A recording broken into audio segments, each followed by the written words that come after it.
can you maintain them as potential targets? Does the paper get down to the level of hedging or refining or making less threatening how you prepare for the possibility of nuclear combat? In other words, does that make sense? Yes. In other words, you just say bad guy, and then you leave it up to the commanders? Right. Or does the president say bad guy, but now that we're doing this and this, we don't have to do that and that? Right. There is in the Quadrennial Defense Review, there's an interesting little paragraph that has been somewhat overlooked. It was published early in February. In there they say that they're working on what they called a new regional deterrence architecture that will make possible reductions in the role of nuclear weapons. It's not specified what that will be, of course, yet.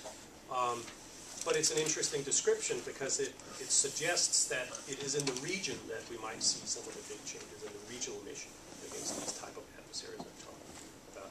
It wouldn't in itself change, of course, the mission against China and Russia in and of itself. We'll still have to see how that plays out. But I want to point you to one study we did earlier on, which we called From Counterforce to Minimal Deterrence. Because in there, we get to the core of what this is about. Our nuclear posture is very much focused on force planning, nuclear warfare, if you will, in that sense. What we're proposing, that kind of posture keeps everybody on the edge. Yeah. It's forces that are in your face, scenarios that are very threatening, etc. And what we're proposing is a pullback to a much more basic form of the deterrence, basically, of secure retaliatory forces, but forces that you don't have to have out there, forward deployed, capable of striking on very short notice, etc. So that, recommended reading on it. Okay. I don't know what we can take here. What's happening? So when you said that the nuclear posture review is not coming out to April 1st, so March 1st is no longer on the table, because that's what we heard at one point. Yeah. Well, this has changed just in the last several days. Okay.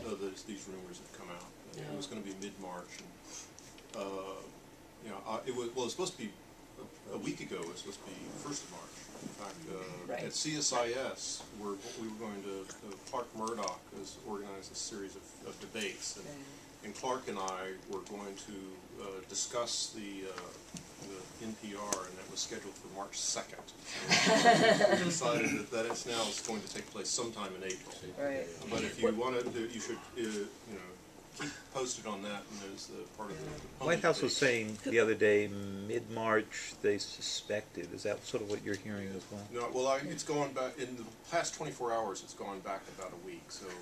Oh, has it? This was last week. Well, this is all rumor. I don't think that there's anybody who's actually, no one from the government, from the administration has made a clear statement on that. But, for example, there have been articles in The Hill, and the Foreign Policy blog has had articles and saying it will be 1st of April.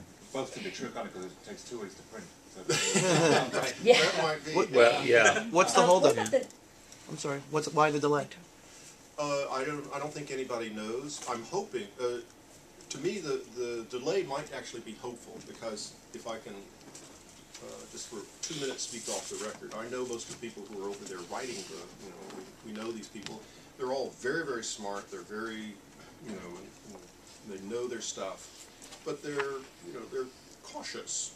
And you can imagine that if Barack Obama has this vision and all the things that vision imply, a real emotional attachment to a transformation, then you might think it's a good strategy to put cautious people in there, because they have the street cred that they can come up with something radical. And then, you have to go and every month you have to go hit them with a stick and remind them what their job is. And now he's worried about health care and wars and unemployment, and so he hasn't been going over and beating them with a stick. So without that kind of attention, perhaps they've been too conservative. And so now it's finally getting up to the level of the president, and he's saying, no, this isn't good enough, okay? Send it back and give me what read my prog speech. this is pure speculation on my part, but I'm trying to find something to be hopeful about. Yeah. Okay, and there's very little to be hopeful about, so But they haven't actually, the president hasn't actually seen a draft yet. I believe that it's gone up to the vice president, but I can't imagine that the president at this stage doesn't know. Well, I think the answer is formally no, but I can't imagine he doesn't know this. I mean, they're going to brief him on it. His national security people are going to have seen it and have mentioned it. So I think that formally with the meeting last week, it was up at the vice presidential level, and the president wasn't there. But I can't. I mean, it's inconceivable he doesn't know what's in it. One thing they told me over the State Department was that, Are we on the record or? yeah. Oh yeah, I'm sorry. I was just saying rude things about people, my friends over the Pentagon. And I'm sorry. I still have good friends. Yeah, I hope I still have good friends. One of the things I heard from the State Department was that at least one reason for the delay is a very heated debate about the mission issue. And the key there is, how do you change the role of the nuclear weapons in a way that's visible? I mean, you can change your policy, the language you say about it, but how do you demonstrate it so it sticks? It has to have implications on, forces, on deployments, et cetera, so that those adversaries that we're speaking to, I guess, with the declaratory policy, can see what's happening, can understand it. It's not ourselves we're entertaining with the declaratory policy. It speaks to the adversaries.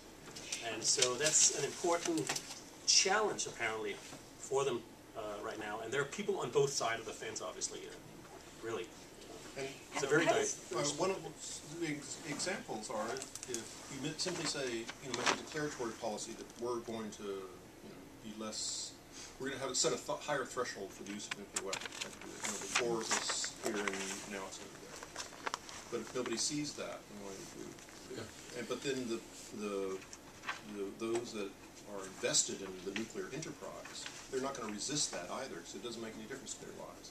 But if you start changing the rate at which we deploy submarines, one of the suggestions for how do you know that you've taken your ICBMs off of alert? Well, people have said, well, put giant boulders on tops of the silo doors. Okay, they would take you a couple of days to remove that. This is Dick Garwin's suggestion. Okay? And you can see that from satellite photographs. It would take days to get them off, and it's a real physical thing. See? But then that is something that's visible to the Russians and obvious what the implications are. But then that starts to change the way that you run your life if you're on our side, and then you start getting pushback. So that's a very